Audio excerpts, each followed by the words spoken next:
heard it, rapid gunfire ringing out in this frightening video showing the standoff with Christopher Dorner in Big Bear. And tonight we are on top of several new developments since 10 News brought you the Sheriff's News Department conference live at 8:30. Good evening, I'm Kimberly Hunt. And I'm Steve Atkinson. 10 News has a team of reporters on every angle of this Dorner standoff, including the San Diegans who witnessed the chaos and the interview with the man who was carjacked by Dorner just today. We begin with 10 News reporter Steve Fiorina live near Big Bear with what investigators are revealing tonight.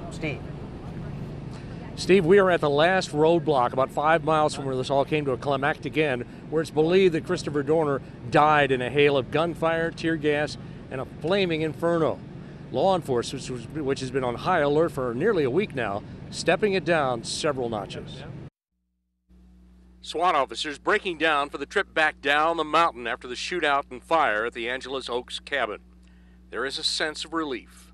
We believe that the person that barricaded himself inside the cabin and engaged in gunfire with our deputies and other law enforcement officers is still inside there even though the building burned, yes. There's no confirmation, however, because there's still danger at the cabin. Unexploded ammunition is likely to be inside the smoldering ruins. The cabin has not been entered. Law enforcement officers on scene have not been able to enter the cabin. It is too hot, it is still smoldering, and it is not safe for them to enter. Townsfolk hope it's all over. I feel much better right now, and I hope they get it today because they killed another officer and another one injured, and he lighted 2 cabins on fire. I hope they got it. Not convinced, though, until there's absolute proof. I am, but I won't be until it's for sure, and they do have a body to go off of, or body parts or whatever. It's been a rough time for the folks living in the Big Bear area. My son's had nightmares about Dorner. A man familiar with the cabin said there was no place for Dorner to hide. No basement, it's all concrete slabs. I mean, there's no in and out. We also got a quick glimpse at how the final confrontation began. 5 Fish and Wildlife officers in pursuit.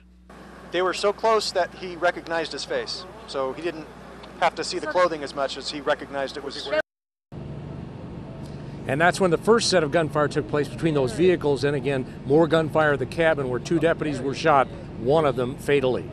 More information as we get it. It's not expected, though, that they will verify whether or not the body has been found until sometime tomorrow morning. Whenever we get it, we'll give it to you as live as we can on the show, as well as on 10news.com.